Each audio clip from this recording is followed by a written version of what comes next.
This is a Counterspin Media presentation. Presenting the Samantha Edwards Report. Smart cities, the way of the future. Clean, green, and so convenient. Everything just right there in the palm of your hand. You may know them by the name of 20-minute neighbourhoods or 20-minute cities. 15-minute cities. Sorry, it changed a while back. Oh, okay, 10-minute cities. Right, okay, wait, what? You gotta be kidding me. 5-minute cities? Well, this is changing really fast. I don't like this. What are they gonna be like? And where are they gonna be? Especially here in New Zealand. Well, I can tell you, it's not just gonna be Hamilton, and it's not just gonna be Wellington, and it's not just going to be Christchurch, because New Zealand is the first country in the whole world to have every one of its city councils signed up to the Smart City scheme. Yay! So it's time we learn what they're truly about, because they're coming in like a flood. Through more and more geoengineered weather disasters and the false climate change narrative, we are about to be ushered into the age of managed retreat, into resilient and sustainable cities, the age of globalist tyranny like never before.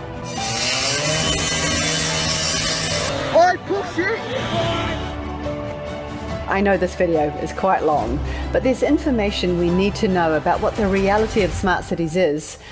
And even in this time frame, I'll barely be able to skim the surface. You're in coalition with the far right. I can tell you one thing, your government certainly doesn't intend on discussing the truth about smart cities with you. They couldn't give a toss about full disclosure or getting your consent for any of it. In fact, they know that if you knew the reality, you'd do all you could do to prevent it.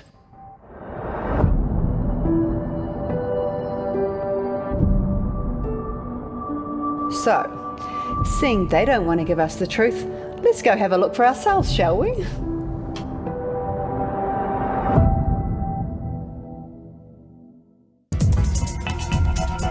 Questions loom over who will foot the bill of New Zealand's climate adaptation plan. The government's unveiled a framework for dealing with the impact of rising seas, increasing heat and extreme weather. It will outline plans for abandoning areas no longer safe to live in and a funding model for the transition. Co-leader of the Green Party, James Shaw, has recently presented what's called the Climate Adaptation Plan. He said that he hopes it will become legislated within the next few months. A major focus of the Climate Adaptation Plan, also known as the National Adaptation Plan, is what's been called managed retreat.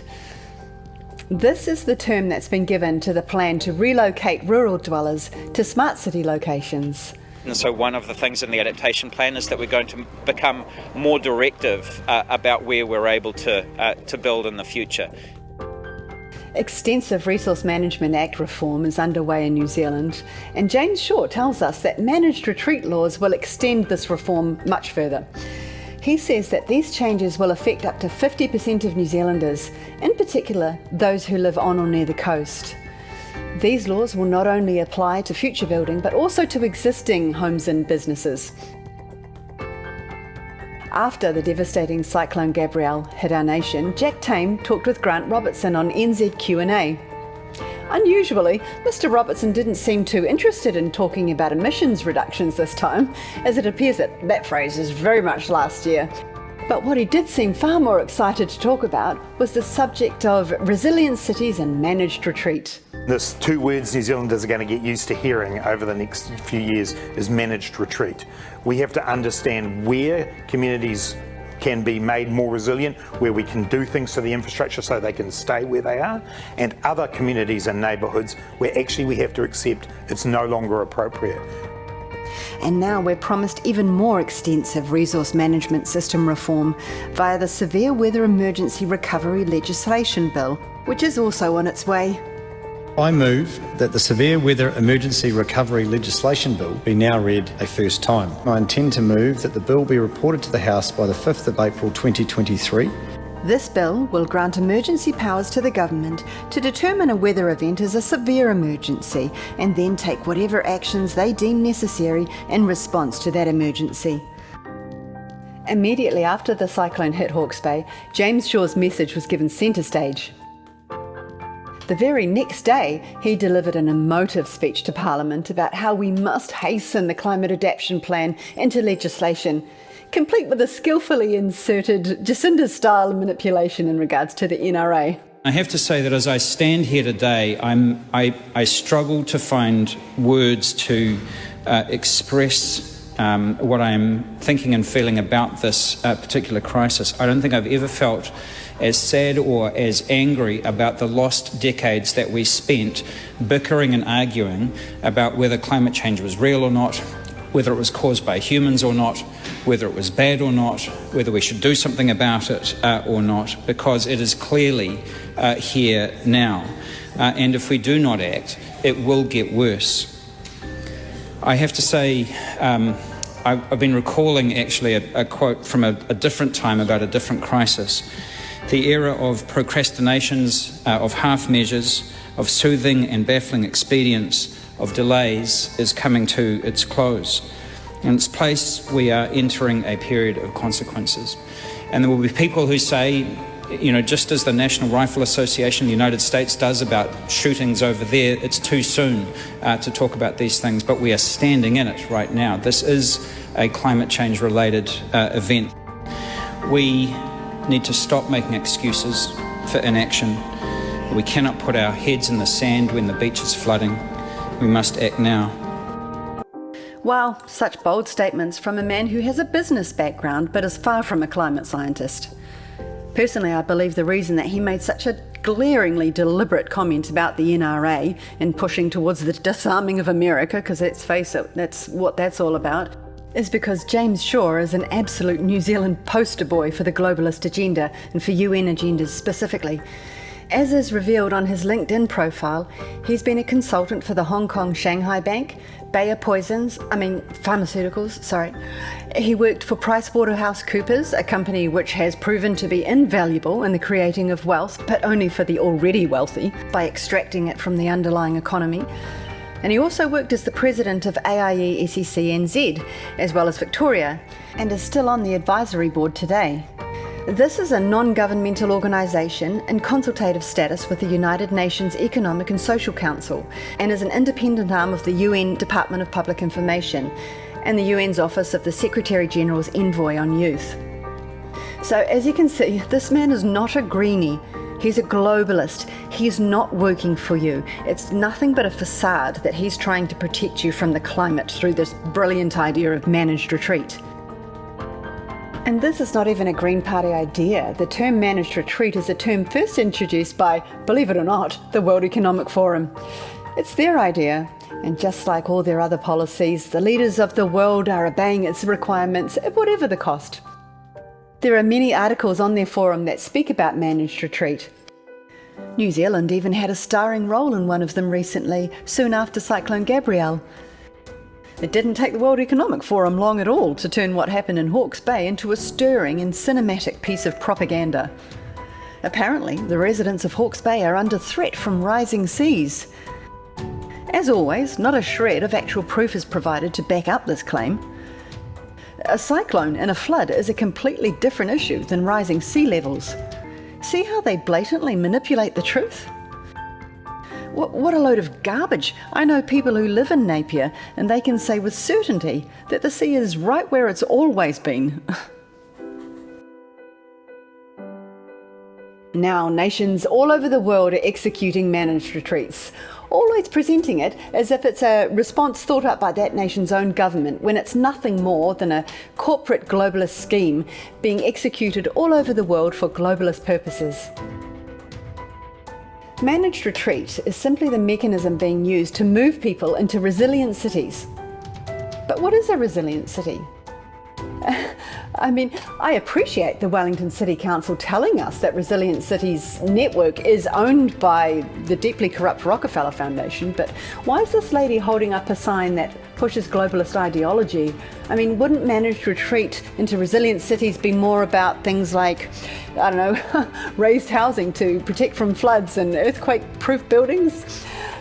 Well, apparently no, because a resilient city is a smart city.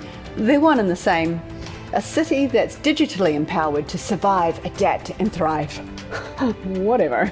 It's got nothing to do with surviving, thriving, resilience. Nothing at all. It's a pack of lies. Take a look at any smart city technology and you'll see that they're all about surveillance, tracking, and facilitating future lockdowns and controlling humanity. Smart city technologies are not about the environment. And getting you within the confines of a smart city through managed retreat, ushered in by geoengineered weather events, is being cloaked as protecting you from the climate, protection of the climate, and also about your convenience. But it's all one giant scam. Let's take a little skim through this article about managed retreat from the New Zealand Herald a couple of weeks after Cyclone Gabrielle. A top Kiwi environmental planner, Christina Hanna, says she prefers the term remaking of space, which is another buzz phrase for this scheme. They love rewords, it seems, like remaking, reimagining, rethinking, resilience, retreat, relocate, reset. Basically redoing everything and removing human rights in the process. Anyway, as it explains here, managed retreat will involve buyouts, land swaps, rebuild restrictions, land use control, and compulsory property acquisitions, aka government theft of property. And don't you just love the arrogant way they describe dislocating people from their land as challenging? And how they describe this as something that the people are asking for because of climate change. Then they double down in their manipulation, giving us a random example of how Maori are the example for us here, because back in 1850, there was a chief who shifted his people because of a flood. Just to clarify, we are not asking for managed retreat or smart cities. That's a lie. In fact, it's quite the opposite. People all over the world are vehemently expressing their opposition, actually, and being completely overridden by globalist controlled governments. There's token references here about how Maori may have their rights upheld, but not a single mention of Pākehā having any rights whatsoever. I'm not sure that that's not just a little racist. And then at the end of the article, it tells us that James Shaw's climate adaptation plan is going to take care of the details of it all. No public consultation will be necessary here. And then it finishes with saying, this propaganda has been brought to you by the New Zealand government, basically, by revealing how this woman is funded extensively by the government to say what they tell her to say. That's how science works, apparently. Truth, money, truth, money. And did you know, as it states here on this article on the Smart Cities World website, New Zealand's actually the first nation in the whole world to have all its local councils join the Smart Cities Council.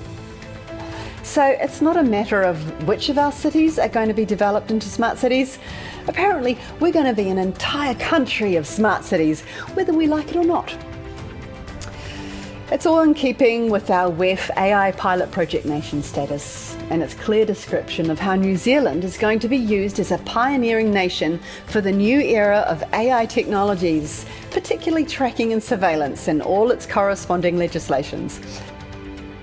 These white papers here describe what they call soft laws and also hard laws, and also enforcement of new AI procedures and policies.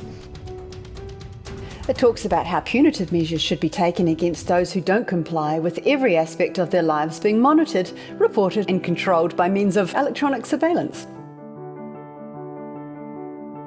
Despite what you may hear from our globalist government, managed retreat is nothing more than the term assigned to a worldwide operation of monumental magnitude to initiate the globalist agenda of herding the masses into small and controlled zones. These zones will be more effective in their control if they're away from the coast. The coastlines present many threats to this agenda: access to food from the sea, water that could be desalinated, as well as entry and exit points which would be difficult to police. A coastline that's been cleansed of peasants would free up the elites to bring in and out whatever they choose to, without the knowledge of those peasants and their annoying objections. I imagine the coast would also be prime real estate for the elites, especially once things are in place and the geoengineering can cease and the climate change facade can finally be dropped. These new safe and protected areas are being presented as smart cities. But just as the term managed retreat is a form of neuro-linguistic programming, so is the term smart city. The term managed retreat is a fear mechanism to imply that an enemy is approaching, in this case, nature. And they will manage the situation for us via smart cities because it's too much for us to be able to survive on our own. And the term smart city is just quite simply a lie. It has nothing to do with superior technology being harnessed for our benefit. It has nothing to do with ease and convenience, well-being, and the advancement of humanity. And it's not going to look anything like the brochures. In fact, if they were to print an honest brochure, it would probably look a lot more like these images.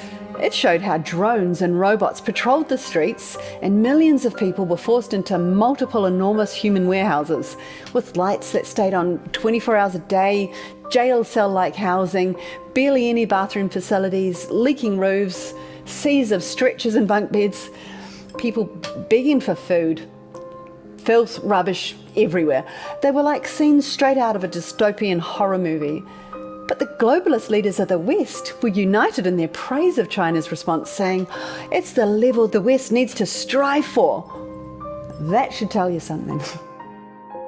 There was a huge amount of drones used to control the people in China too, not only for surveillance of movement, but also to bring about starvation.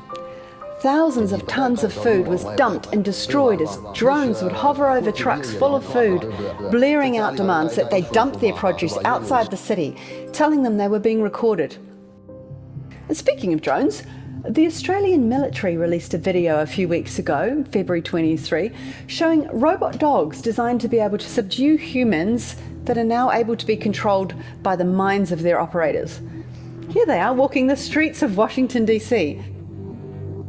Now, because of the UN's and the World Health Organization's and other Western leaders' positive response to China's actions, I tend to believe that this dystopian AI police environment is more likely to be the reality of smart cities than the utopian picture we're being presented with. All around the world, technologies are already being installed to try and force you to comply with the coming digital system for your very survival. Walmart, Rockland, Ontario. Look what they're installing. The sensors are in, fellas. This section here, there's no doors. They've just installed doors. And they have sensors everywhere. Look. Sensors going right there. See? Food, water, shelter, freedom of movement will no longer be human rights under this system, but instead only given to those who submit. Check, I'll show you the... There. See? There's a beep-boop machine. You don't do beep-boop, door don't open. Most people don't know what's coming. These are facial recognition cameras and will only allow the door to open once identification's been obtained. Here's another supermarket. All this is cameras for when they're here. In front of the meat section. And here, in the egg department, all along. These are popping up all throughout Northern America, doors installed where there used to be none, with facial recognition cameras mounted above them. Since these doors went up, these cameras are here. They're all over the place. And in parts of China, if you don't scan a QR code and provide facial recognition, it's no toilet paper for you. Again, presented as a climate change measure. What an effective way to track people, to literally know when and where they use a toilet, and to force them into the system, because all these systems are going to require a digital ID to use the associated apps. China's digital ID program went nationwide in late 22, and with the added benefit of the social credit system already being so well established there, smart cities are now prevalent throughout China. And what do you know? They don't look like the brochures. They're a great example actually of what to expect. Absolutely off the chart surveillance. There's literally nowhere you can hide in them. QR scanning and facial recognition is required to enter and exit each zone. It's called geofencing, and it's because of climate change.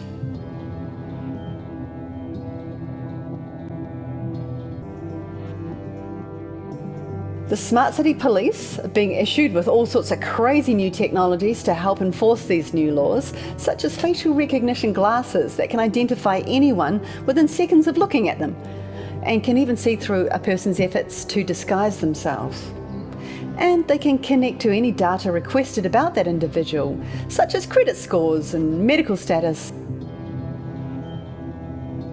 And on top of that, there's something called the gait recognition system being used to identify people by the way they walk. Oh, Orwell didn't have nothing about this in the book. Going to be a bit more challenging with us, though, than it has been with the Chinese, surely, as they've been programmed for obedience to the state since birth. Even at school, they're taught to move together like this, slowly, with tiny steps in absolute conformity with each other. And by the time they're adults, many have completely lost the ability to be able to think for themselves, and they behave like mindless robotic slaves to their owners. And we're not that much different here, and neither are our schools. Ironically, conformity comes in many different forms. But it's this subduing of the human spirit that's allowed the social credit system to be so successful in China. Here we see people happily giving their money to the state, as they do, for no other reason than to bump up their social credit scores so that they can take a train ride. 捐100的居多，再有捐1000的、600的、500的都有，都可以加分。这个具体给修完了钱，你问他，具体得问他，我也不知道这个事。现在已经通过讯息，通过捐款，通过做义工来给自己加分。现在通过做好人好事，通过这个捐款呐、加分呐，我现在高铁票能买了，终于成为是正常人了。So by giving your money, and quite literally your blood, to the state, that makes you a normal human. Wow.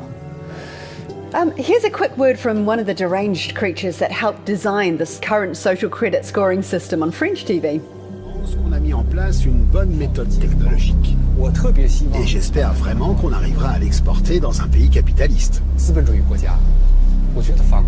trouve que la France devrait vite adopter notre système de crédit social pour régler ses mouvements sociaux.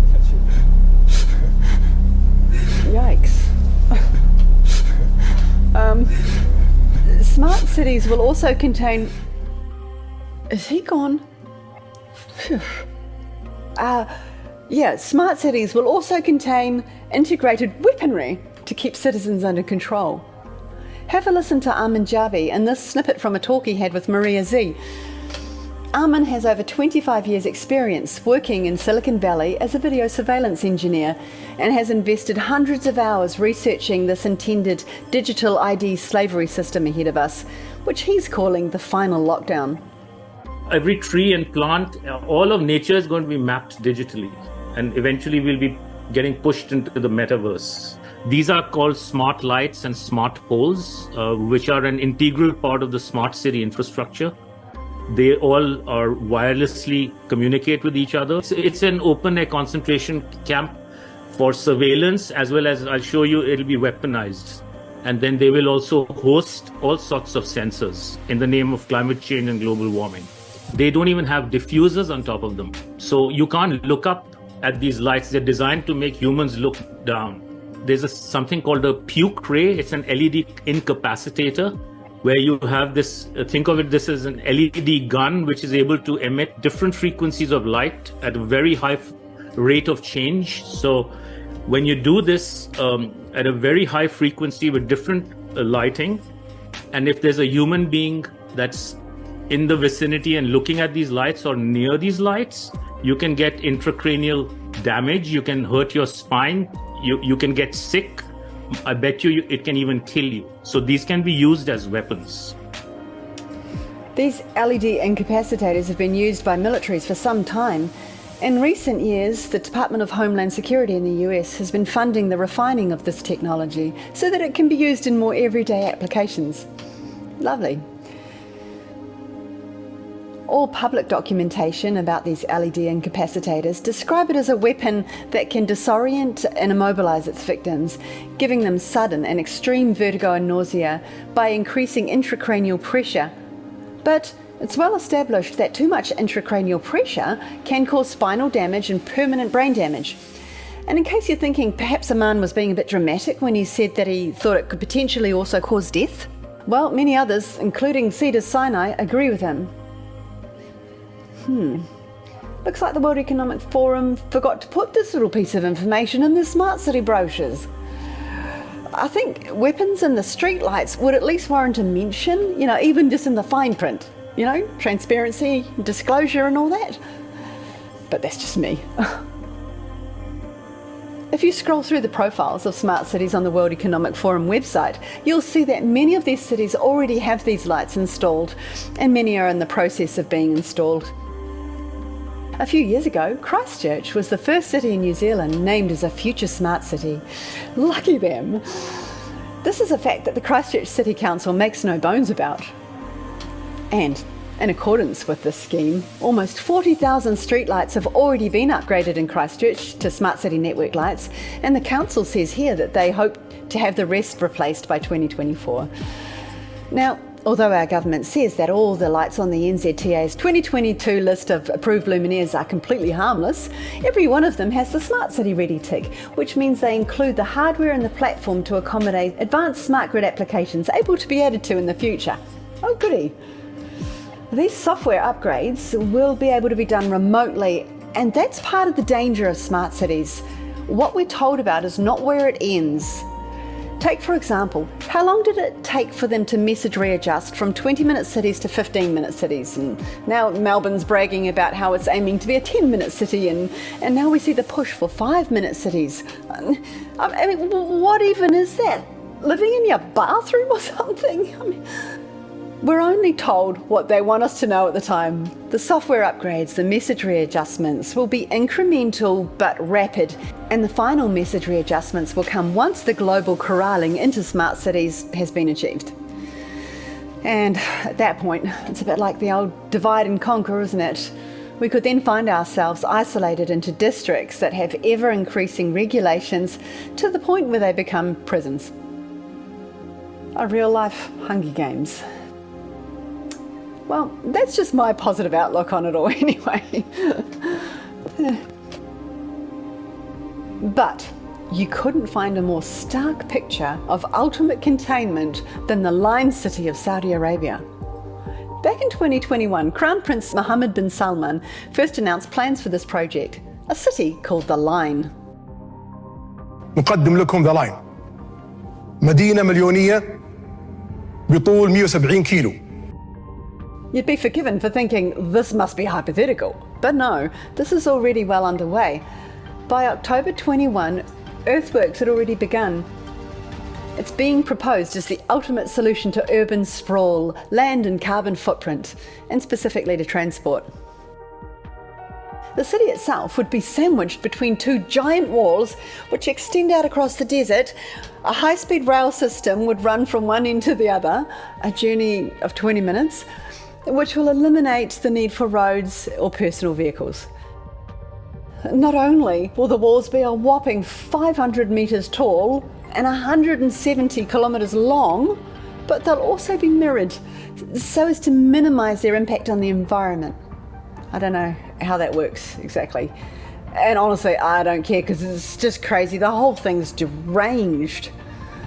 Homes, offices, shops, businesses and parks will all be layered on top of each other, meaning every amenity you need will be accessible within a 5-minute walk, or parks will be available at a 2-minute walk upwards. So-called leaked documents, let's face it, probably leaked deliberately to mislead people, speak of robot maids, a giant artificial moon, flying taxis, robot gladiators, cameras, drones and facial recognition that will track everyone at all time, free cloud seeding. Oh, and let's not forget the state-of-the-art medical facilities where scientists can play God and mess up your DNA. You know, all part of the service. You see how they're trying to trick people into believing that these are actually good things? The renderings of Line City show a place that's like a sci-fi kind of utopia. But is anyone even asking the important, like really important question here? What if those in charge went a little bit rogue? What if they turned out to be a tad psychopathic and decided to lock the doors? Would it not then become a giant prison in the middle of the desert? And what happens in a cyber crash? Your one means of transport, your entire infrastructure, heck, even your moon goes kaput then. And where's the sun in all this? I mean, you'd never see it unless you were at roof level 500 metres up. There are many other insane smart city projects being worked on around the world, but I have noticed most are inland, which is where they want us, it seems. There are a few close to coastlines, but I do believe we'll see compliance, a shifting inland and away from the coast because of the sudden and convenient rise in flooding. Flooding that will be aided in many parts by the fact that more dams were removed in 2021 and 22 than any previous year. Many will be forced to retreat to these areas because of new policies arising out of new legislation such as managed retreat and the Climate Adaptation Plan, and many will be forced to by governmental financial arm twisting. But what awaits inland will not be a better climate. It'll be subject to its own geoengineering and man-made crises. Cyber crashes, spread of man-made viruses, food shortages, absolute soil destruction, poison rain, drought, earthquakes, much more. Geez, I'm fun, aren't I? I'm not trying to be negative, I'm just saying that's actually what's going on. I mean, is it just me?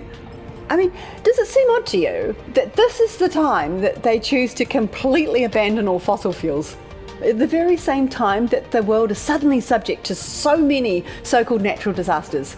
One look at Hawke's Bay should tell you how much use any electrical device is in a so-called natural disaster. A fossil-fueled vehicle would get you to safety in such an event, but an electric one couldn't. Couldn't be charged, couldn't even be driven in water. The Pope, the original climate liar, he's been telling the younger generations of the world that he and God are counting on them to make sure that fossil fuels are completely banned from use, and soon. Such a predictable and well-timed message adjustment from we need to reduce fossil fuel usage, like his message a couple of years ago, now we need to abandon it. Here's a World Economic Forum clip talking about how fossil fuels are being banned in many places from 2025. These Dutch cities are banning petrol and diesel delivery vehicles to tackle air pollution and climate change. From 2025, all deliveries must be made in electric vehicles in 14 cities across the Netherlands. It will prevent CO2 emissions equivalent to taking 216,000 cars off the road. And businesses will get to help make the switch with grants of 5,000 euros towards an electric van or lorry. The cities implementing zero emission zones include Amsterdam and Tilburg. Other areas around the world are also banning exhaust fumes. In the US, Santa Monica has set up a voluntary zero-emission delivery zone. The UK's first zero-emission street has opened in central London. Beach Street will be closed to polluting vehicles for 18 months. The scheme could expand into London's financial district in 2022. What's your city doing to encourage cleaner, climate-resilient transport? Brought to you by people who want to keep you in a 15-minute prison city. The World Economic Forum. Oh, it's a totally legit World Economic Forum video, I promise. And oh, how it's changed in the last 18 months. This is another good example of the constant message readjustments from these people. As you saw there, people of London were told that ULEZ, or ultra-low emission zones, may extend into the financial district in 2022. But already in early 23, not only the entire financial district is one giant ULEZ, but also much further. And as of August 23, every single borough of London will be a ULEZ. If you drive a vehicle that doesn't meet the emissions standards, you'll face a daily charge of £12.50. That's a lot of money, around 25 New Zealand dollars a day that you're just going to have to hand over to the globalists for the permission to drive your own car in London. And it's spreading to most other cities in the UK. Oxford calls it low traffic neighbourhoods. Manchester and Birmingham call it clean air zones, or CAZ. They adopt different names in different regions. You know, while people are watching out for ULEZ, they bring in CAS before people can wake up and go, hang on, that's just ULEZ but with a different name. But it's all the same.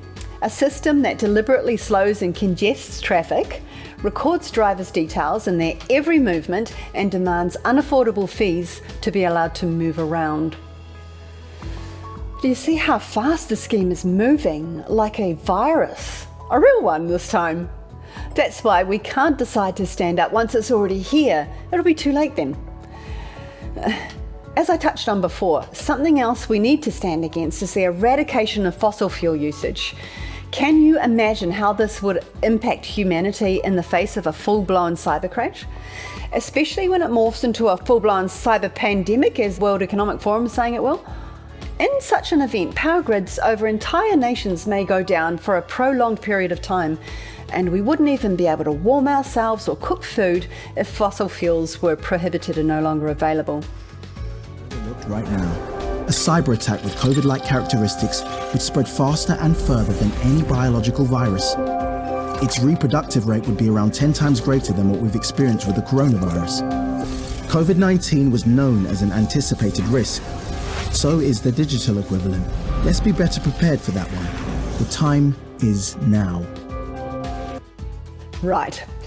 So, if Klaus is so certain that a massive cyber crash is imminent, well, I guess you can be pretty certain when you've helped plan it, well, it would seem kind of weird that him and his buddies would push us into complete dependence upon electricity via a centrally controlled grid for our very survival, when, as he said, that grid's likely to become infected. By the way, integrated into these grids is the capability to switch off certain devices, such as your car key, and also to virtually instantly drain your battery, rendering your car useless. Take a look into what's been called V2G, or vehicle-to-grid technology, something that most of us are probably unaware of, but it's built into all EVs and most charging units, and I believe it's probably a big part of the rush to ban fossil fuel vehicles and push us into EVs. V2G is a system that involves what's called bidirectional charging, and it allows the central grid to suck the electricity from your vehicle via your charger. In other words, if you attempt to charge your car but the powers that be don't want you mobile, they can simply reverse the direction of the charge. They say it's a feature to aid the grid in the event of a power blackout or during low energy periods. But again, it's another example of the lack of disclosure associated with these new technologies. It essentially means that under a tyrannical government, they could, if they wanted to, render your car inoperable for as long as they want through V2G. They could immobilise a whole car park full of EVs almost instantly, and without culpability, just an automatic feature of the charging unit in the event of a blackout. Dangerous stuff. But anyway, why choose the eve of a cyber pandemic to eradicate fossil fuels? I mean, wouldn't we at least keep them as a backup for the cyber crash? Why would they prevent access when they could save lives? So many questions. Maybe we should just bring Klaus on to explain. Hang on, I'll give him a buzz. Oh, I warn you though, he gets super excited when he sees it's me calling. That's a bit embarrassing actually.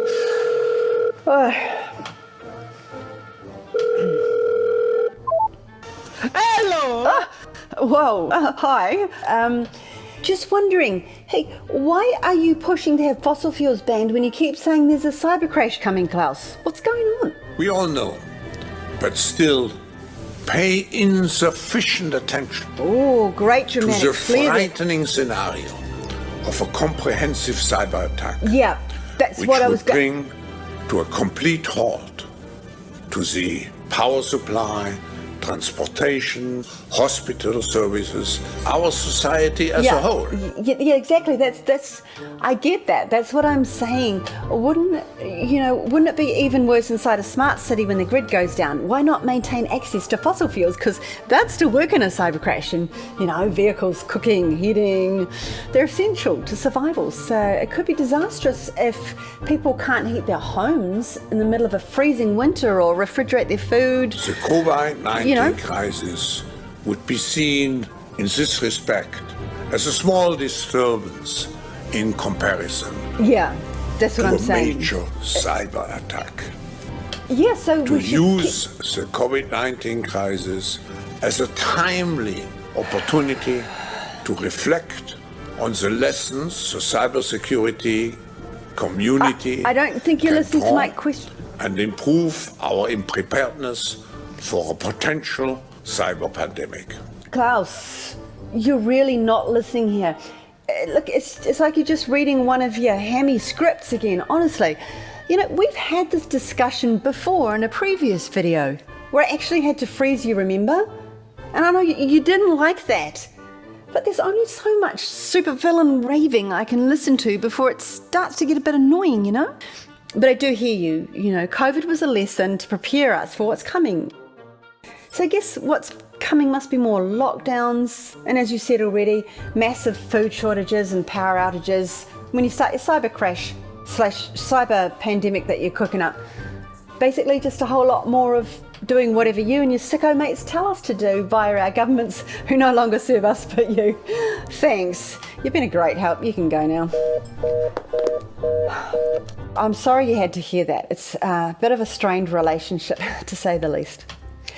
But speaking of Klaus's sicko mates, the World Health Organization is letting people know in no uncertain terms that it's not only lockdowns in the form of climate protection and cyber crashes heading our way, but we'll also be seeing more health lockdowns, this time on steroids.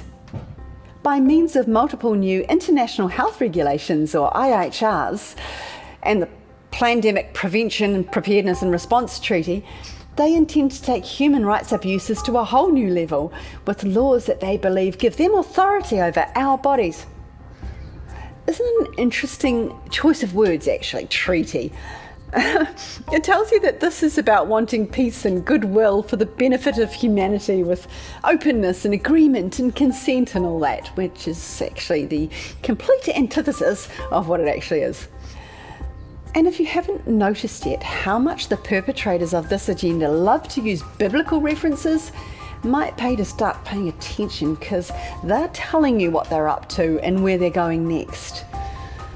It seems an awful coincidence that the grand delusion and prophecy is brought in by what's named specifically as a global pharmaceutical deception, and then a treaty that relates to it is made, and then after everything's exposed for what it really is, that treaty is broken by the ones who wrote it. Call me crazy, but I believe the images that they're using in their advertising are deliberate as a broken treaty. Why? Oh, and by the way, this time it's not just a pandemic we need to look out for, it's something called a fake. I kid you not. They are mocking us now. Listen to this. A public health emergency of international concern, or a fake, is defined by the IHR as an extraordinary event which is determined to constitute a public health risk to other states through the international spread of disease and to potentially require a coordinated international response. This definition implies the situation is serious, sudden, unusual, or unexpected, that it carries implications for public health beyond the affected state's national borders, and may require immediate international actions. A pandemic is something slightly different. A pandemic is typically when there's a new virus that is affecting the world's population. It's very difficult to define once you reach a state when a new virus is a pandemic. The idea of declaring a public health emergency of international concern, which is the highest level of alarm by the World Health Organization under the international health regulations, is to coordinate that immediate action before the event becomes even bigger and potentially becomes a pandemic. In the situation of COVID-19, we are in both a public health emergency of international concern as well as a pandemic. And while we've heard the Director General talk about the ability of the world to come together and end the emergency of the public health emergency at a global level this year in 2023, we may still be in a pandemic for quite some time because this virus is here with us to stay, which means we have to take measured action, we have to improve all of our system to be able to reduce the impact of COVID-19 as we go forward. We will be living with this virus responsibly for the foreseeable future, and that means we need to save as many lives and protect as many people as we can right now using the tools that exist now. Oh, doesn't it make you feel so safe how they're protecting us all so well? Honestly, you can't tell me these people couldn't think of less questionable acronyms than these. They are fully mocking us. Reminds me, actually, of the acronym they're using for the new UK government-funded geoengineering project to put sulfur dioxide up into our stratosphere via balloons.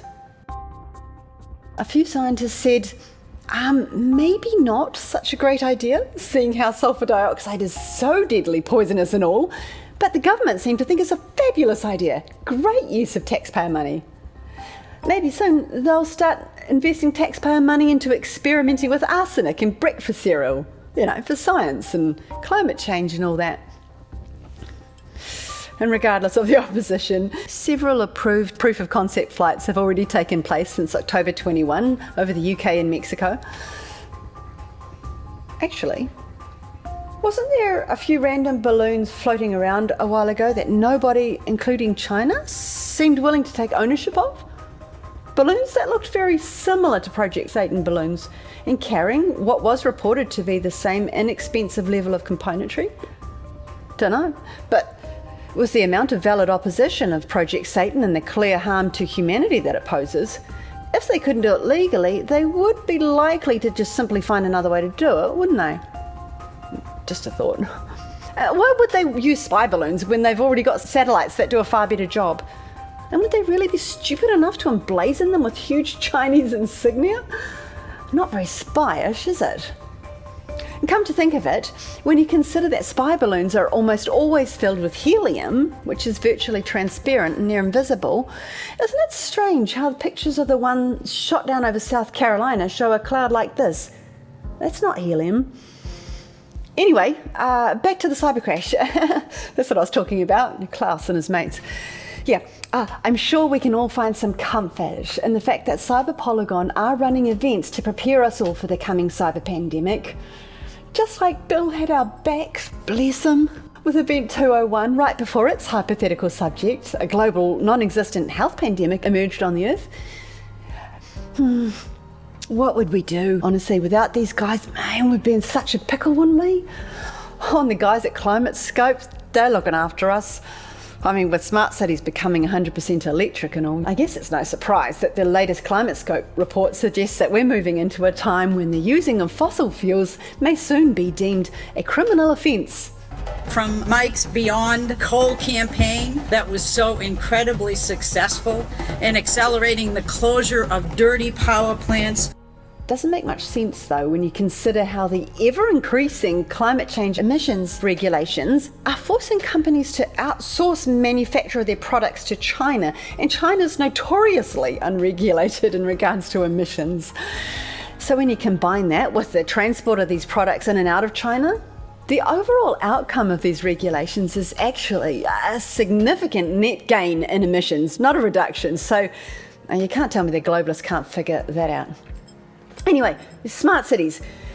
Every nook and cranny of the zone will be saturated with 5G, or it could be 6G. I don't know. Guess we'll have to wait and see on that one.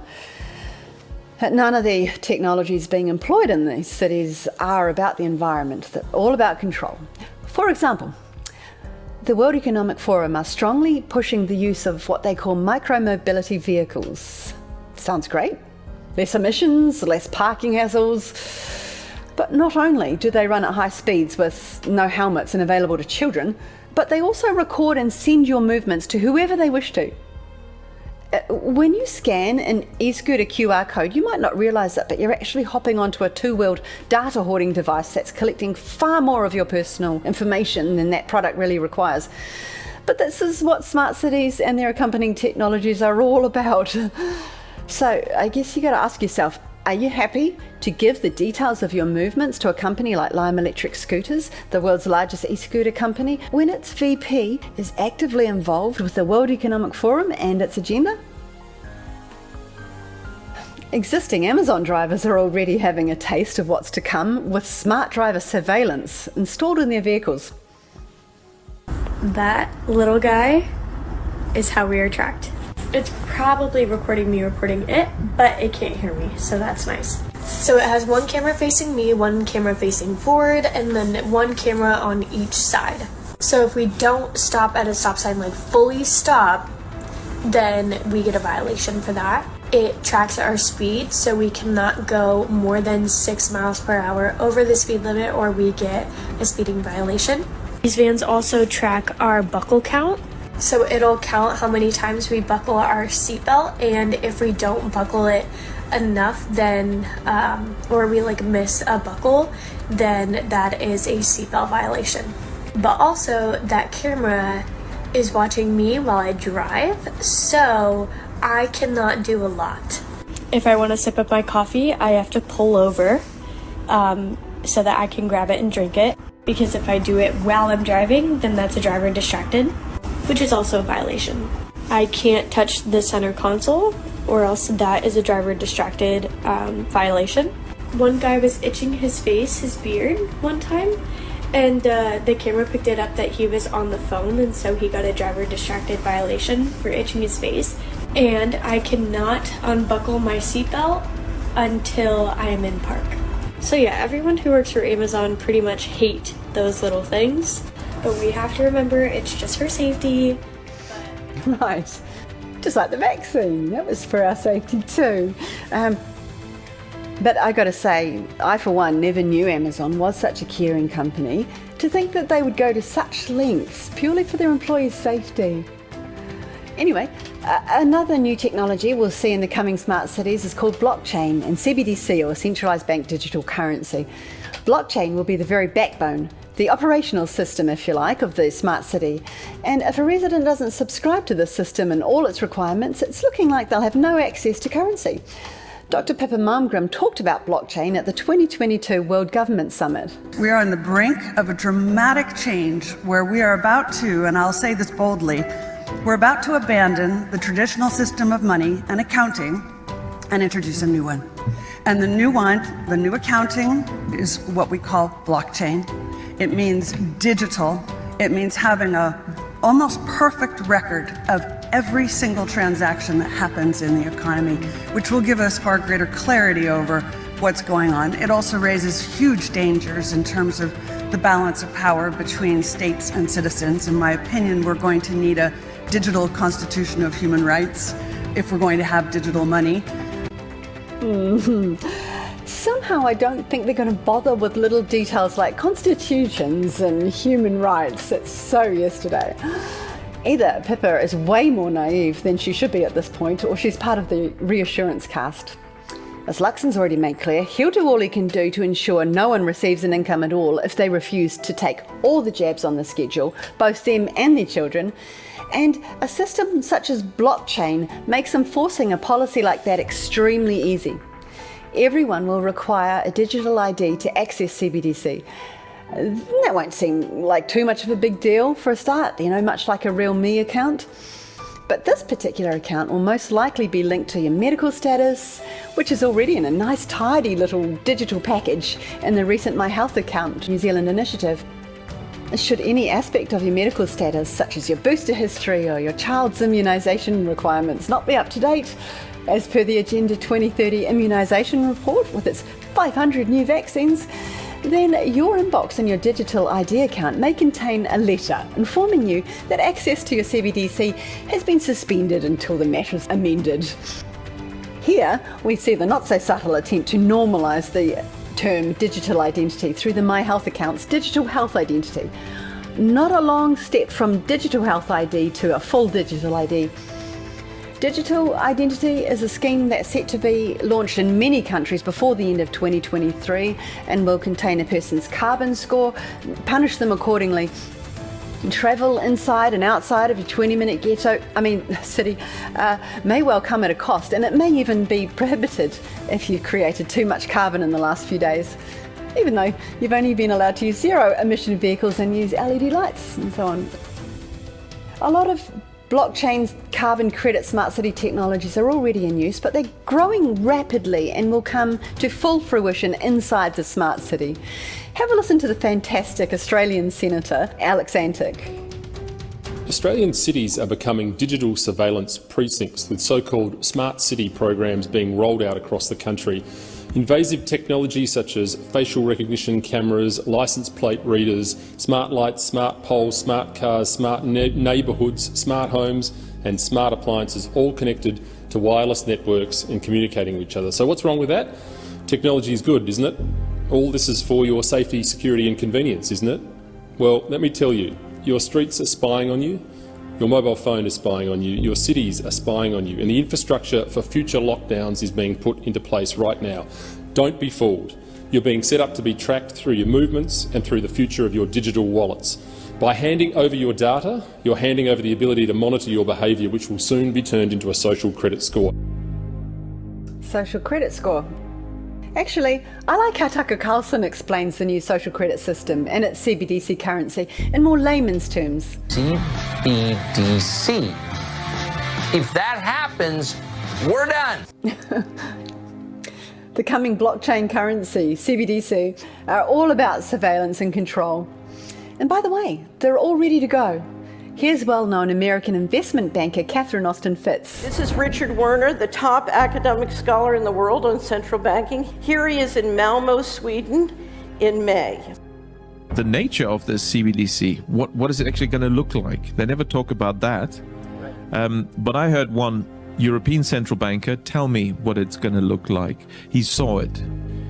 And it was around this large and would be implanted under your skin. The New Zealand Reserve Bank has declared its intention to scrap money as we know it and move to CBDC, which is currently being rolled out all over the world and is now extremely close to rollout date here in New Zealand.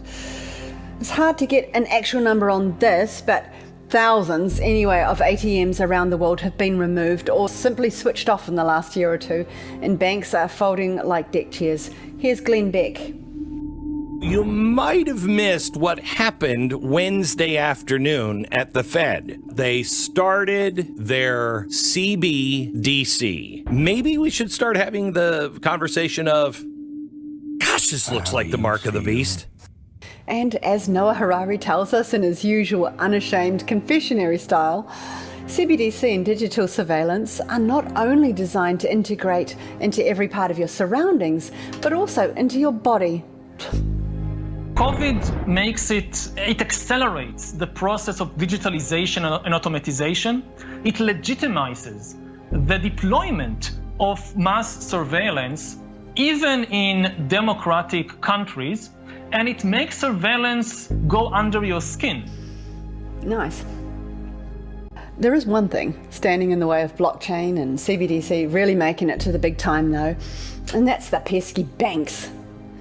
But it's not too much of an issue when you consider that the guys that own most of the banks in the world are also pulling the puppet strings of even the likes of Klaus Schwab. So I guess it kind of makes sense that they're all beginning to collapse, or more accurately, be shut down. I wouldn't be surprised if fiat currency completely collapses altogether soon, as it relies on its government-bound value, which in turn relies on government stability. And as you can see, the governments of the world are all yielding. So, and as Klaus has said, it will not go well for the nations that seeks to hold on to its sovereignty. Sorry, I'm so bad at accents. Klaus was sounding a little bit Indian there. I apologise if I've offended any Indian people out there. That was not my intention. Anyway, we had Silicon Valley Bank collapse on the 10th of March 23, quickly followed by Silvergate and then Signature Bank. And unsurprisingly, these banks have been told they will not be bailed out by the US Treasury. Well, of course not.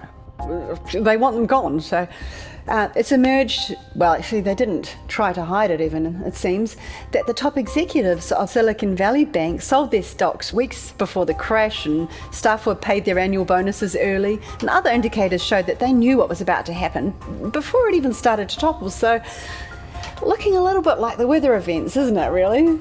Not quite as natural as they appear. All to pave the way for the agenda. In this case, it's one world currency, CBDC, and it's one world banking system, blockchain, all controlled by one world government.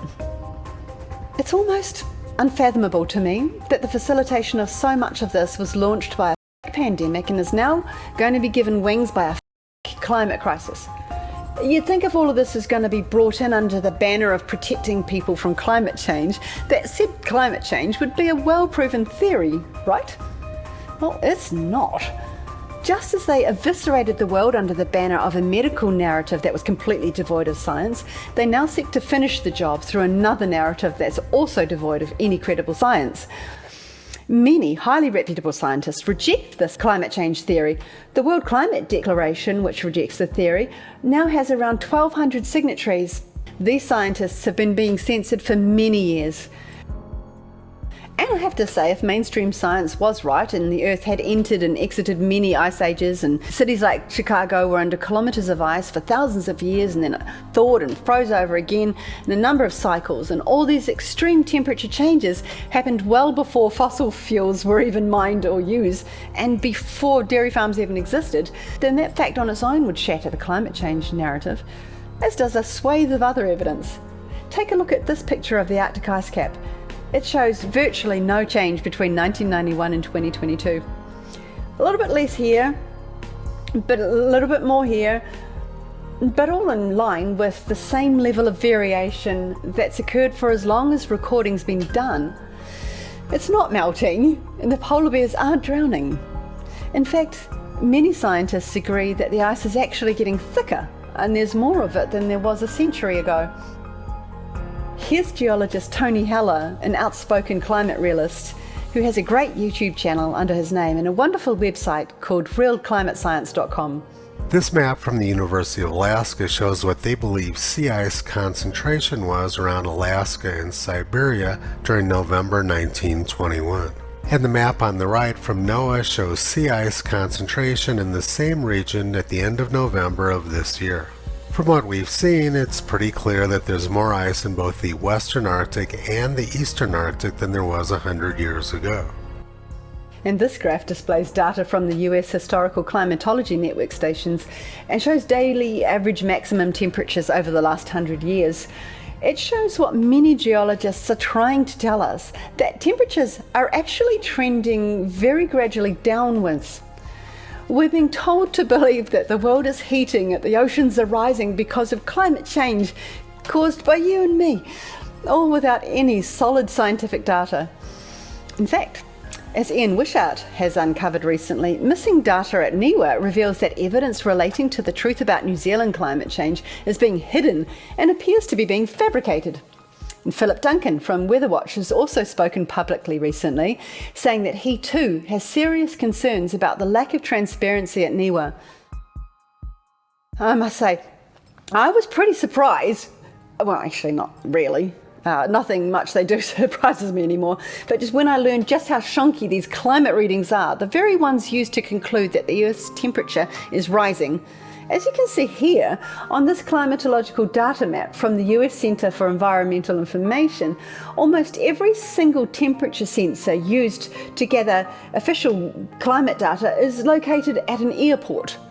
So they're including asphalt and jet exhaust fumes in their official climate warming data. I don't know much, but one thing I do know is that to read true temperature, the equipment needs to be in a specific environment. In fact, let's ask Google what the best environment for true temperature readings actually is. Okay, hang on just a sec.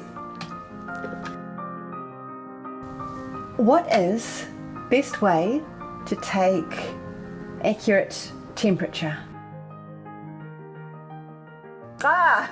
Okay, that's not quite what I meant. Perhaps I need to be a little more specific. Let's put in air temperature. See, there you go. Not over a paved surface, there, and not exposed to direct sunlight, yeah. It's not exactly rocket science, is it? We're being denied true science on these matters. We're being ostracised for seeking actual scientific evidence, and we're being told to trust only in the one source of truth. Why? Because they need you to believe that events like Cyclone Gabrielle are natural, not engineered, and that not only is managed retreat into smart cities justified, but it's urgent. That's why globalist liars such as Luxon, for example, quickly stamped these events as climate change. There is no doubt Cyclone Gabrielle was caused by climate change, said Luxon, on the day after the cyclone hit. No conversation, no research, no investigation necessary, or even allowed for that matter. What an incredibly confident statement from a man who has no climate or environmental science background whatsoever. As per the globalist script, he claims to know things he couldn't know without open scientific investigation, consistently rejecting and ignoring real science, as does Chris Hipkins. This arrogance seems to be a necessary quality in leadership from Stormont these days to enforce the eradication of free speech, free thought, and the application of critical thinking. Real science would surely look at the fact that Hawke's Bay, and in particular Esk Valley, has recorded numerous serious flooding events since recording began back in the mid-1800s. There was a similarly severe one in 1938, where there was rainfall of 1,000 millimetres in just 3 days, which is even more than Gabrielle. Wouldn't real science therefore conclude from that this recent flood is likely to not be as a result of climate change, seeing it also happened 85 years ago when none of the factors accused of causing climate change were even in play? And if an actual scientist or an actual politician, the real ones that still consider truth to be of some importance and still consider themselves to work for the people, well, if one of them were to dare to even question this climate narrative, they'd be quickly shut down, as Maureen Pugh discovered soon after Gabrielle. She was hastily pulled back into the party line by her great leader and mauled by a raft of New Zealand media sites. So, disappointingly, she backpedaled very quickly. What a shame. I almost thought we were finally going to hear from our first MP with an actual backbone for a minute there. In class climate change? I have yet to see the response from James Shaw, where one of our local councils wrote to him and asked him for the evidence. I regret that my comments this morning were a bit unclear and will have led some to think that I am questioning the core causes of climate change, and that is clearly not my position. I accept the scientific consensus that human-induced climate change is real, and there is a need to curb greenhouse gas emissions. Why did you say that? Why did this morning did you say that you need evidence that humans are contributing to climate change then? This is not my comfort zone. You guys in front of me with cameras and speakers. If only we had even one politician who felt compelled enough by their integrity and the welfare of others to step outside their comfort zone. Look at it. This isn't my comfort zone. This climate narrative has been something the World Economic Forum and the United Nations have been pivotal in propagating. It's been agenda number one at Davos for many years now, so it obviously plays a big part in their intended takeover. WEF has a number of powerful climate lie pushers in its ranks, and they've been working hard for many, many years on this narrative. This nonsense slogan of carbon net zero by 2050, an absolute joke. It's impossible and it's unscientific. Carbon is our friend, not our enemy, just like the climate and nature is our friend and not our enemy. And the 2050 date's been pushed forward now to 2030 and even 2025 in some places, all based on lies like this one.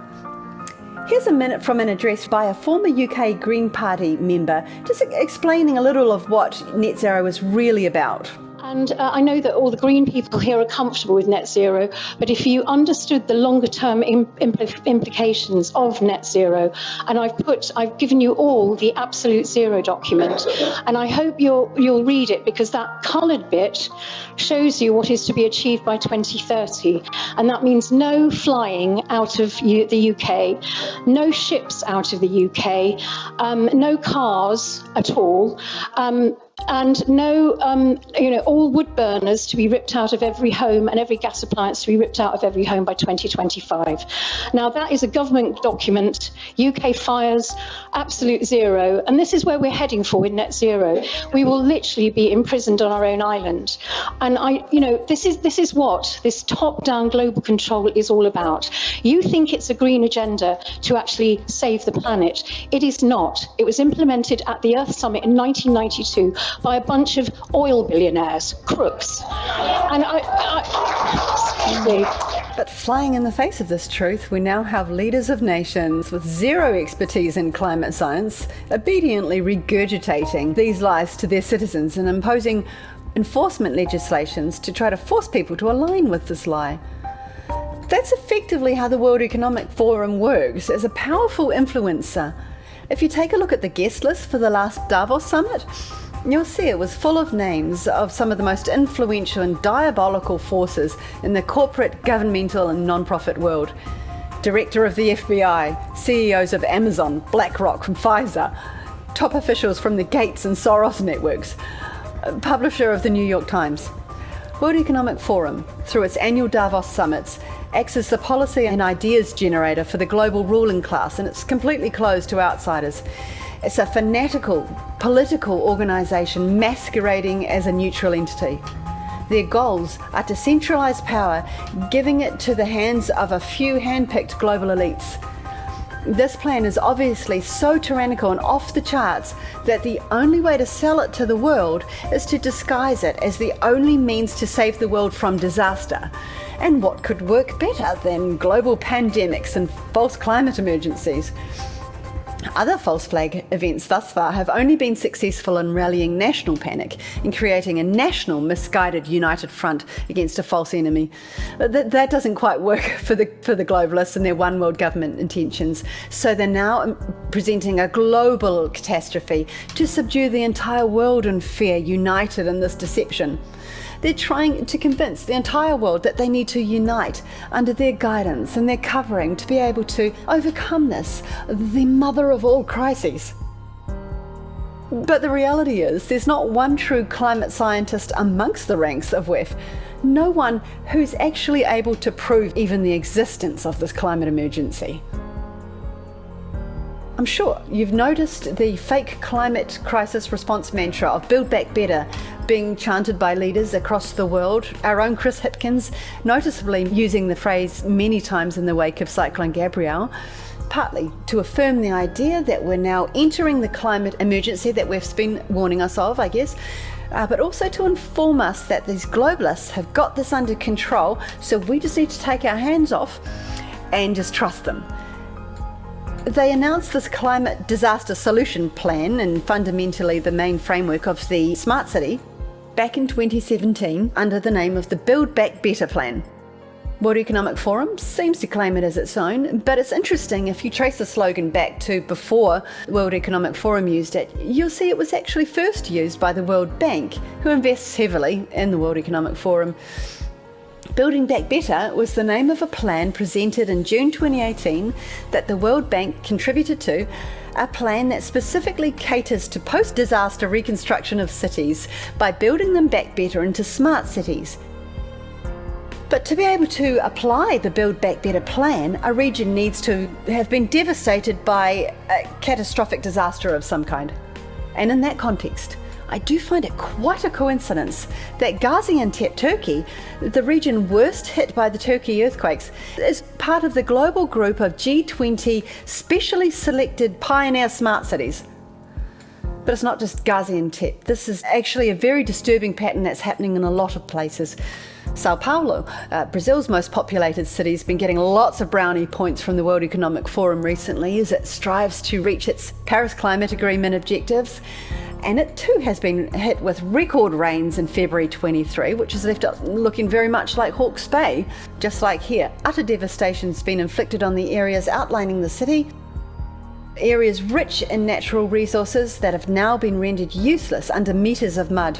Just like here, the government's already talking about building back better and managed retreat. Just like here, the locals are saying the government's withholding help, and that the death toll, which is officially 72, is being severely understated. And it's all very similar to Lismore in New South Wales, Australia too. It's also being designated as a future smart city, a pioneering guinea pig region actually. I'm sure the locals would have been thrilled to see their town called an incubator, a testbed, and a living lab for smart city goals in the 2021 Lismore Regional Action Plan. Like the rest of the world, they were given no say in the matter. On a side note, the population forecast for Lismore reflects a pattern shown in other smart city population forecasts. An interesting pattern when you consider that the annual trend thus far has been an increase globally of about 0.5% to 4%. But here in Lismore, we see that between 2016 to 2021, there's an increase of around 4% as normal. And then between 21 to 26, we see a decrease of 0.5%. And then between 26 and 31, this decline more than doubles to a decrease of 1.1%. Then between 2031 and 36, the level of decline doubles again to 2.2%. Now, if this pattern was to continue of nearly doubling the decrease every 5 years, it wouldn't take long at all for the population to decrease enormously. I can only suspect that the global forecast population decreases may have something to do with a sudden and severe rise in all-cause mortalities, as well as the deliberate destruction of human fertility, or the withholding of effective cancer medications, or the ever-growing abortion rate encouraged from a government level, as they're now also encouraging voluntary euthanasia. Or maybe through the deliberate damage to human health delivered through food, soil, atmosphere poisoning, who knows? They're coming at this thing from many different angles. But back to Lismore. When smart city announcements were quietly made, the locals protested, objecting to the fact that they had no say in this direction. But as usual, in this new totalitarian climate, their voices counted for nothing. It was similar in Oxford, where protests were loud and strong in their objection to the town becoming a smart city, but their voice completely ignored by the powers that be. No one has been consulted about it, and if they have and raised an issue, it's been ignored. It's showing the lack of democracy we have in this country. 90% of the Oxford population formally voted against becoming a smart city, but this hasn't even slowed procedures. So personally, I'd say it's not a lack of democracy, it's a complete absence of democracy. Democracy has left the building, and it's the same around the entire world. Although Oxford was signed up to the Smart City program back in 2015, in line with typical WEF rebranding techniques, they began the initial rollout under the more placating title of LTNs, or low traffic neighbourhoods. But residents weren't stupid enough to fall for that. They knew that this was simply the first increment of a scheme to achieve globalist control. And so when the bollards and barricades started popping up around town, the good old Oxfordshire no-nonsense welcoming committee was right there to greet them accordingly.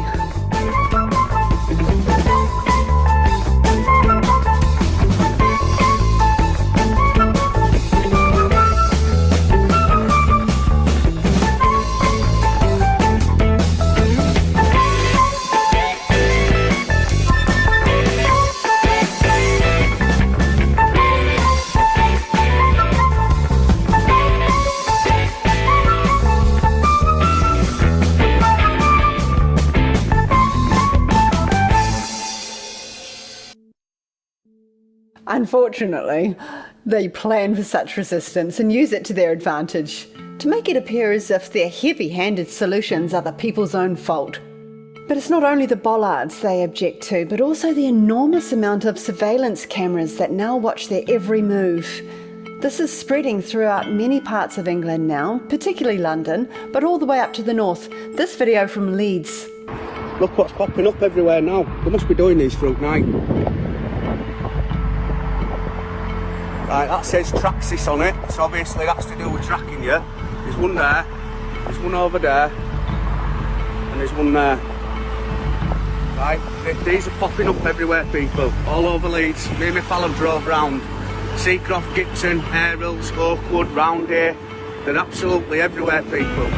This is your social credit score system. Your grid that's part of your 15-minute city. It's going to be attached to your digital ID and your central bank digital currency. So once you go through this and they don't like it, it's going to scan you and they're going to find you and take it straight out of your digital wallet. It's all linked to 5G as well, because that's what the grid is, which is going to be linked to all them LED lights up there. Everything's going to be linked. There's a big massive grid. A proper digital prison. There you go, another one. What's it saying here? CCTV in operation for the purpose of collecting roadside video footage for retrospective analysis to establish traffic flow statistics. If it's for traffic flow, why have you got one there and one just there? You don't need all that. There's another one on that corner as well, on that post. These things are everywhere, people. We need to stand up against this tyranny. They're going to monitor everything you do everywhere you go. You're not going to be able to go anywhere soon enough, people, because they're going to trap you in your own little neighbourhood. And then what are you going to do? What are you going to say to your kids, people? It's now right on his doorstep, look. What we're going to do? Come on, people, rise up. Thankfully, many do understand how urgent and how serious this actually is, and that it is basically now or never, and they are starting to rise up.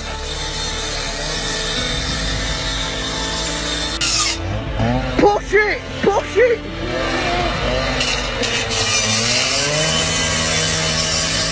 I push it!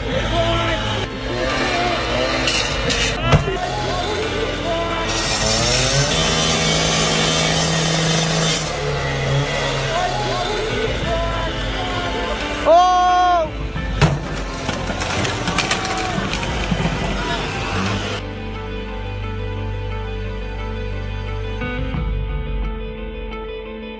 They'll tell you it's for climate change. It's not for climate change. It's not for air pollution. It is solely to control the public.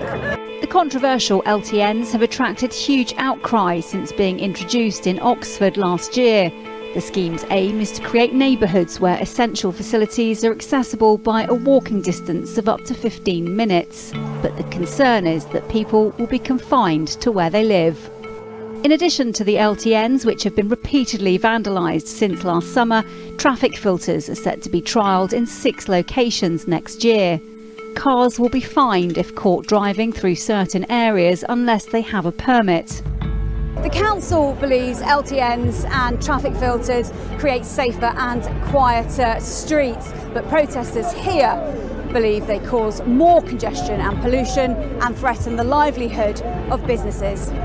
Having spoken to local people, local businesses, they don't want this. This is affecting people's businesses. People are having to shut businesses, in fact. 100-day permits will need to be purchased to be able to drive and park their own cars. Locals fear that not only the cost but also the conditions on these permits will continue to rise and may only be available for electric vehicles and even only to vaccinated drivers once the next variant lie is launched. The Oxfordshire Council has also revealed that these barricaded zones will be surveilled by police and that non-compliance will come at the cost of monetary penalties. Not only are they going to have to pay to travel, but also to park outside their own homes. I live in Oxford in the UK. I went to visit some family members today to find out that my family are not able to park outside their house without a permit, their own home. I do believe it's £60 a year. What kind of tyranny is this? And if your family go to visit you for more than 2 hours, they also have to have a permit to go and see their own family. What is this? £60 to park outside your own house in your own car. And if your family come to visit you, you've got to pay for them as well, £60. To stop us from talking to each other as a family. How does that affect the climate? All of this climate change rubbish is to control us. Wake up! This is just the start. This is coming to your city too, and it's all the poor areas. My family live in the poor area of Oxford. They've got to pay to park their car outside their house. And for their family members or friends to come and visit them, they've also got to pay. But it's not happening in North Oxford. There's no LTNs going to North Oxford where the well-heeled live. The buses are being cut from all the poor areas and they're saying get a bus. This isn't about climate change, this is about control. Klaus Schwab and his gang. Wake up, because it's coming to your city next. It's horrendous here. Businesses are going to the wall and everyone's arguing and they love that. Please stand up and take our country back before it's too late. Down in London, Mayor Sadiq Khan has opted for the name of ultra-low emission zones, or ULEZ, instead of low traffic neighbourhoods, and he's fervently and unashamedly going about the business of deliberately making the poor poorer and the very rich richer, completely ignoring the voices of the people along the way. By the way, fun fact, Sadiq used to be the defence attorney for Zacarias Moussaoui, one of the so-called terrorists involved in the so-called 9/11 attacks. He actually has an extensive history of involvement with Islamic extremists and terrorists and overt anti-Semites, and now he's Mayor of London, actively going about implementing globalist agendas.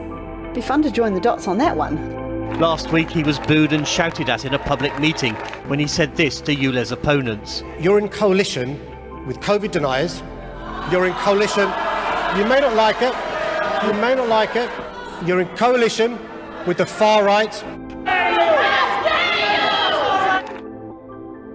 In this next clip, Jeff of YouTube's Jeff Buys Cars runs through the council's information about the ULEZ scheme, and London Assembly representative Peter Fortune had some things to say about Sadiq Khan too.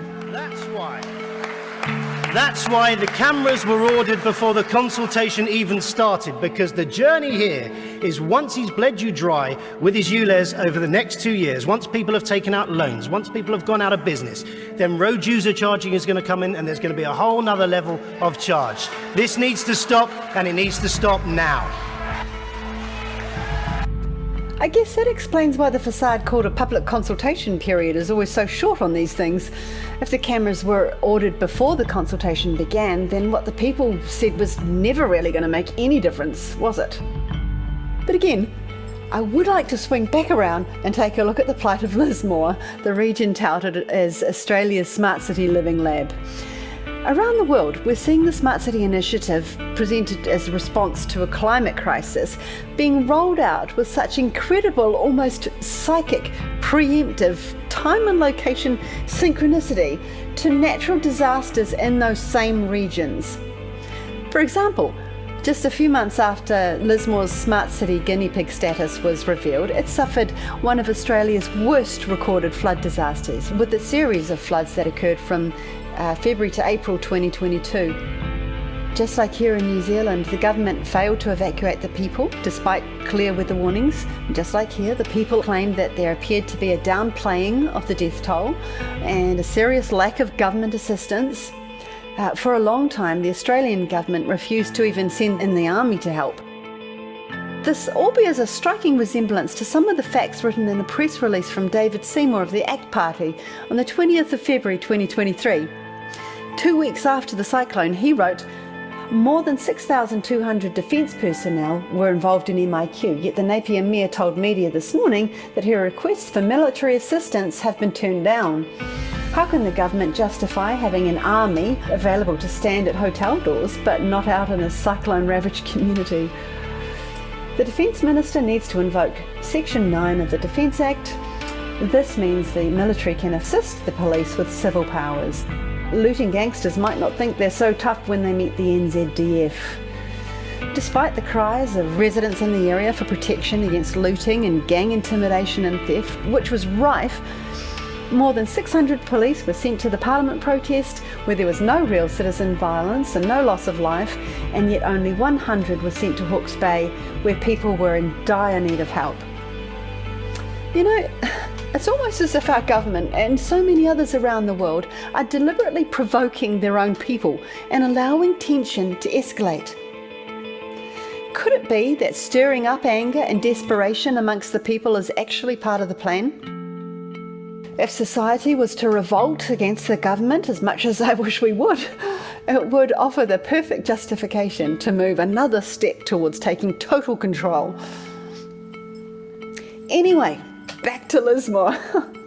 At the time of the Lismore floods, I was working for an Australian news group, and I heard first-hand reports of people having to crowdfund to pay for helicopters to rescue elderly and disabled people trapped in homes full of water many days later because the government refused to send help.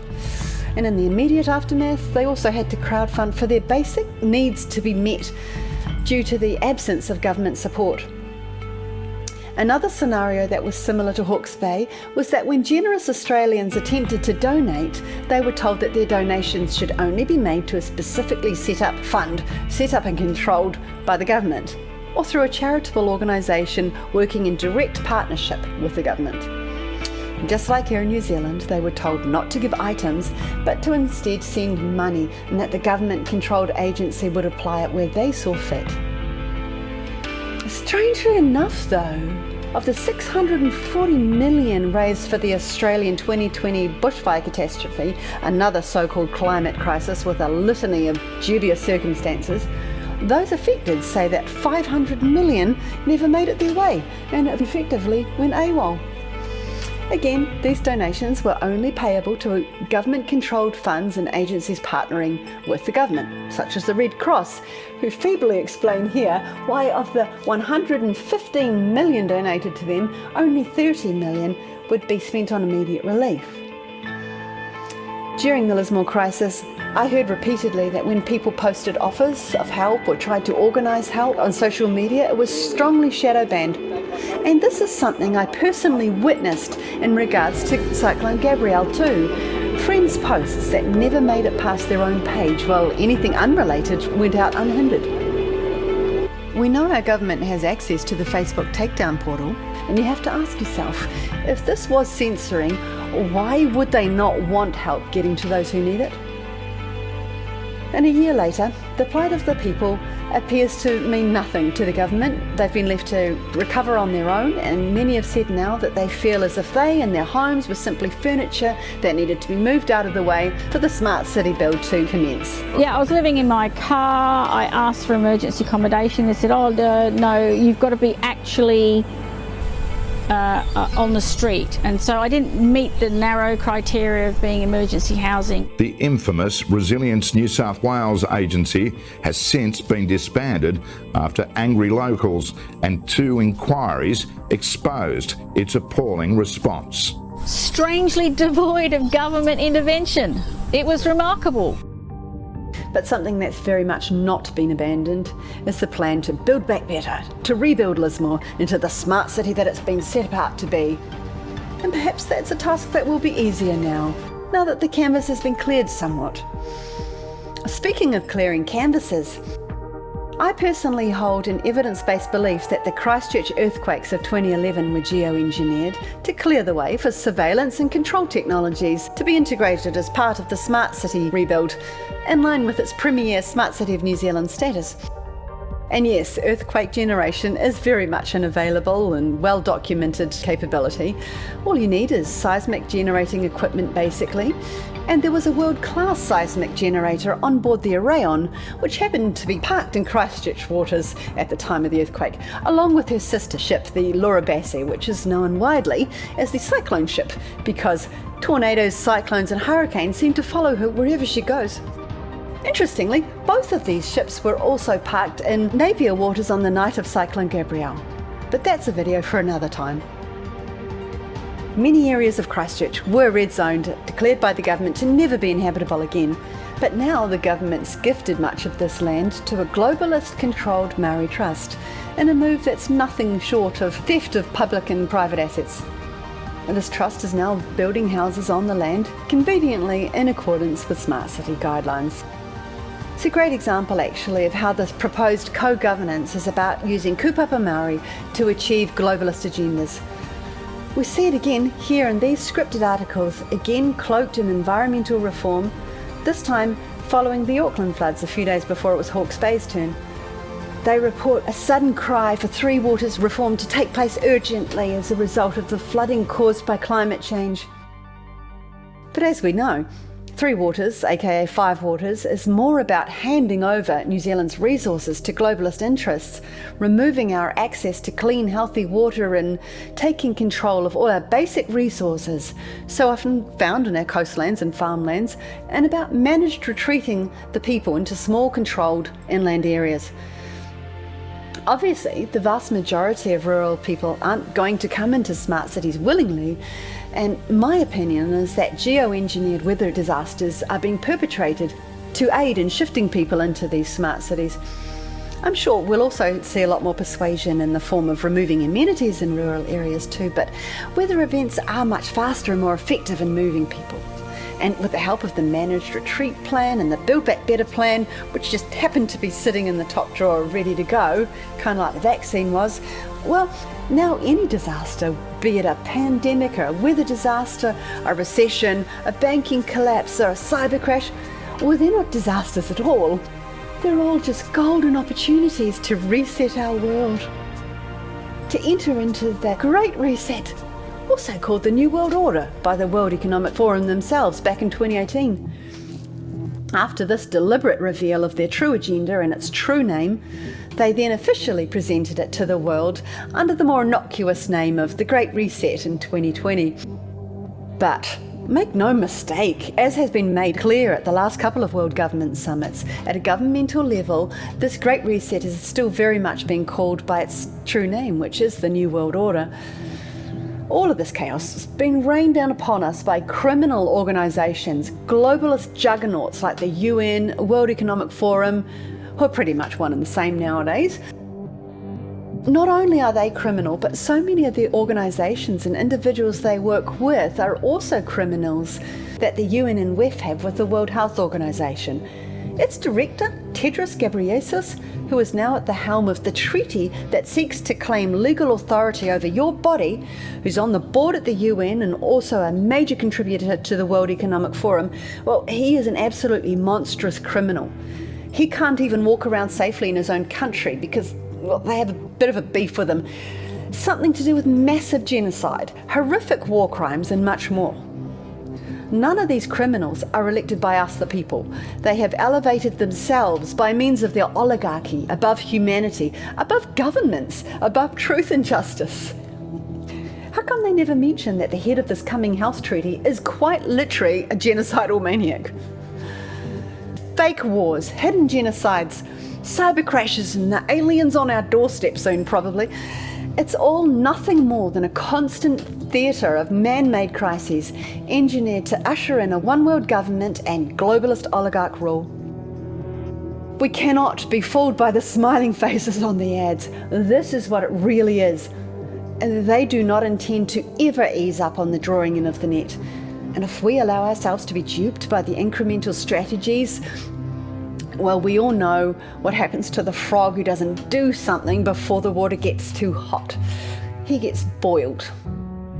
Take a tiny glimpse into what happened to the residents of Shanghai last year once they allowed themselves to be locked inside their apartments. The people were literally starved, parents dragged off and little children left alone. Pets were brutally slaughtered, just exterminated en masse. People were dragged from their homes, forced into camps and told that they would never be allowed out until they took remdesivir. Public suicides were rife, with people jumping out of their buildings all over the place. You can look at a previous video I made about this called The Shanghai Horrors if you want to learn more about that. The only reason that I bring all this China stuff up is because Biden, Gates, Fauci, Soros, all the globalist scum publicly praised the Chinese government for these actions.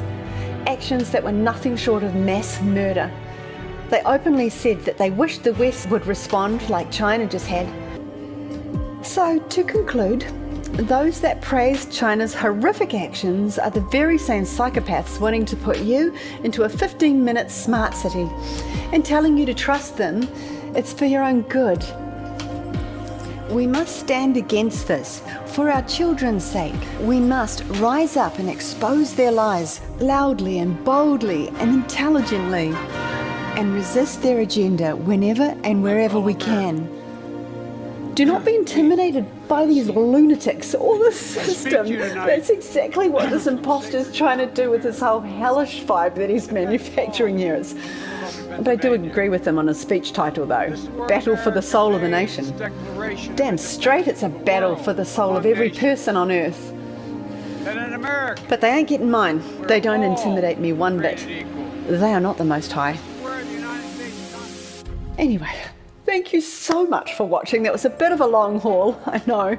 But I just think it's something that we really need to get serious about, learn about and prepare for. But thanks again, and I think I'll leave the last words to those fighting for their freedom in Oxford. This is not about science. It's got nothing to do with science. It's got nothing to do with clean air. It's got nothing to do with the environment. It's got to do with power and control.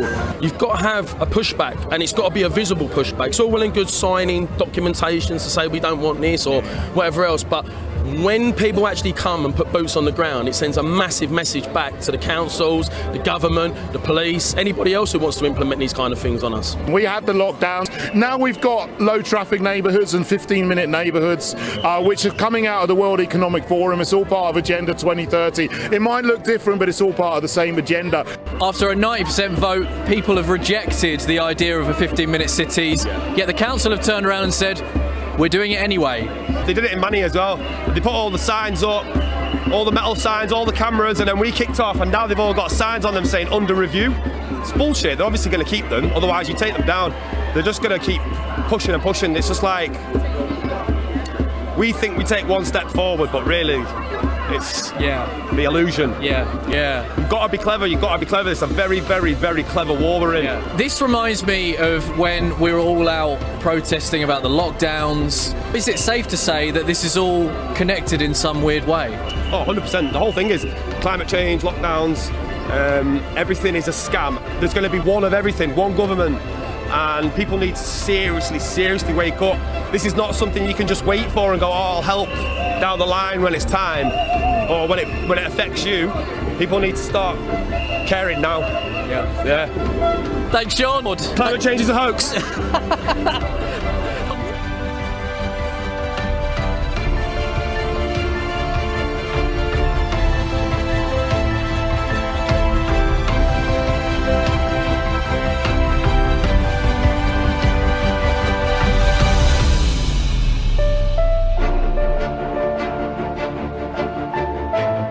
For more Samantha Edwards reports, please visit counterspinmedia.com.